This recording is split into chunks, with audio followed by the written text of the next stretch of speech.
I greet you in Jesus' name, wherever you are. Welcome to our online church this morning, or this day, or this time, wherever you are. We know we operate at a different times. I want to tell you that you are well. God is good. He's hearing our prayers. Our faith in Him is a solid foundation. May God bless you today. Before we share the word of God, let's have a word of prayer. Our Heavenly Father, in Jesus' name, we want to thank you today. We want to bless you. You have given us life. You have given us promises. We know you care. You love us. In such a time when the world and our nation is going through great changes, through challenges, we turn to you because you are our anchor. You are the great God in our life. Father, we invite you. We cannot do anything without you. Just like Moses prayed when he was departing from the land of Egypt, and he said, God, go together with us. Moses was not willing to go without God. That is our desire, that you may go with us. We know you are a never helper every day of our life. We thank you and we honor you. Bless us in Jesus' name. Amen. Thank you again, our viewers. This day is a great day. This is the day the Lord has made. We are happy. We are able to rejoice in Him because of what He has been able to do and the great things that He has been doing. Welcome again. Now, I want us to look briefly into the scriptures in the book of James, chapter 1, verse 17, where the Bible says, I read with the two translations. This is James 1, 17. I read from King James Version. Every good gift, perfect gift, is from above and comes down from the Father of lights, with whom there is no variation of or a shadow of turning.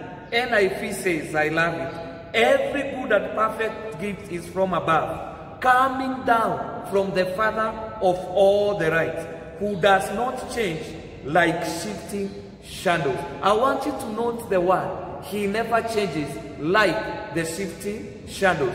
The topic or what I want to talk about is unchanging God for a never-changing world. Actually, I was imagining by the time Apostle James was writing this letter, maybe he was somewhere writing with a quill or a feather and some ink with some parchment.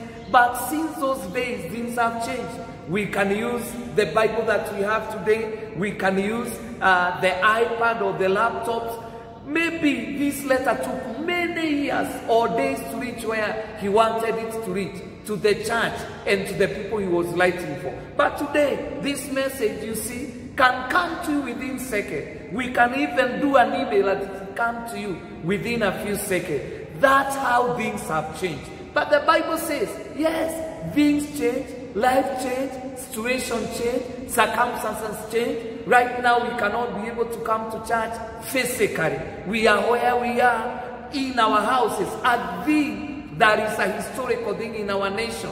But I want to tell you, God is still on the throne. The situations must have changed. Maybe last year, a time like this, we were rejoicing. We could have moved freely. We were not like in curfew the way we are today. That's how things change.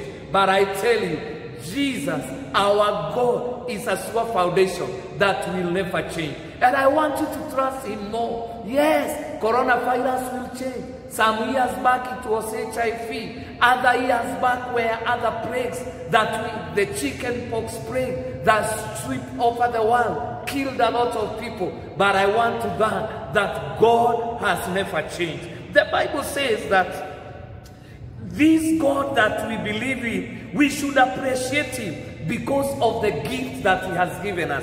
The Bible is telling us there that God is a God who gives every good and perfect gift. Some people may be asking, Pastor, Bishop, Chaplain, are you telling us that what God is giving us is a good gift? Yes, I tell you, whatever we are going through is a gift from God, because in verse 1 and 2 of the same chapter, the Bible says, rejoice when you go through some trials, some testings. Because what will they do? They will perfect you. They will make you better. I can tell you for good that I can prophesy. After this week, we shall be better. Our faith will be firm. Our faith will be better. Maybe God has done it to us to teach us good lessons of faith, that we can trust Him when things are changing, that we can anchor to Him. I want to encourage you this morning, as Apostle Paul is saying, He is a good God. Yes, even in the times of Babylonian captivity, in Jeremiah 29:11, Jeremiah was still saying, yes, I know the plan I have for you, to give you a better future, to give you a hope. And people would tell Jeremiah, Jeremiah, that's why we refuse your prophecies. How can you tell us in the land of Babylon, under the affliction of Nebuchadnezzar, that God still has a purpose and a good plan? I start to tell you today, yes, God is a great God. He gives us good gifts. He thinks good about us. Every circumstance that comes in your life is a lesson to learn. I believe we have learned. We can trust God more. We can never take things for granted. You cannot move freely the way you used to move. You cannot be out before 5 a.m. You have to learn home to be in the house by 7 p.m. These were things that seemed as if they are normal, but God had to come in and say, attention. And when God calls in attention, your eyes, your ears, your body must move in the right direction. God has called us attention because He is a giver of good gifts. The second thing that I want you to know, the Bible says all these gifts come down from the Father of lights. What does the Bible say about the Father of lights?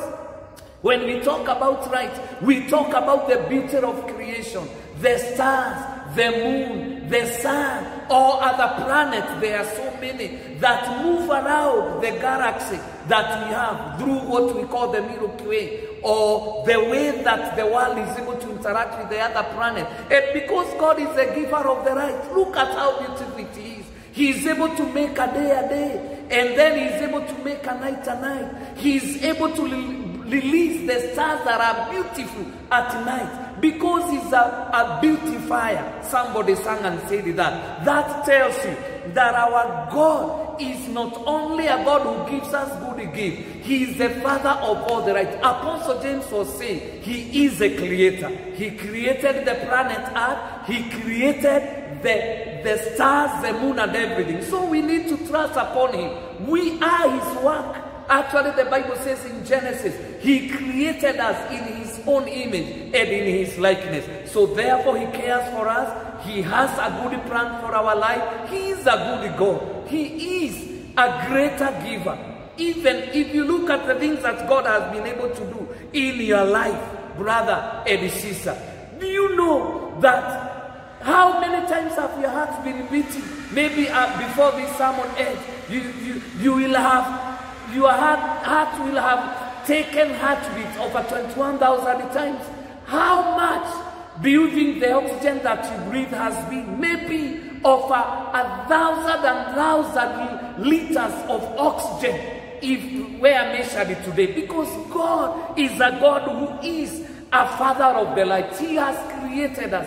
If you were to walk through the world, maybe it would have taken 100,000 years for you to cross over. But God, through His love, through His care, through His protection, He is a great God. May you worship Him in the beauty of His holiness. He is great. He cares. He understands for you. He is the Father of the light. He is my Father. He is my God. He is my Creator. Let us understand the fatherhood of God. And there is no way a father will do bad to his children. Yes, by now you may think He is harsh to us. But let me tell you, in the days to come, you will look back and say, I now know. I pray, may you know, in Jesus' name. And finally, Apostle Paul, he says, this God from above, He has no variation. He is not like a shadow turning around. NIV puts it in better, he says, who does not change like shifting shadows. Our God does not change. Can you imagine? He loved us so much that He sent His only Son, Jesus, to die for us. because he cares for us. Church, men, women, wherever you are, seated in your home on this online church, I want to encourage you by telling you, God will never change.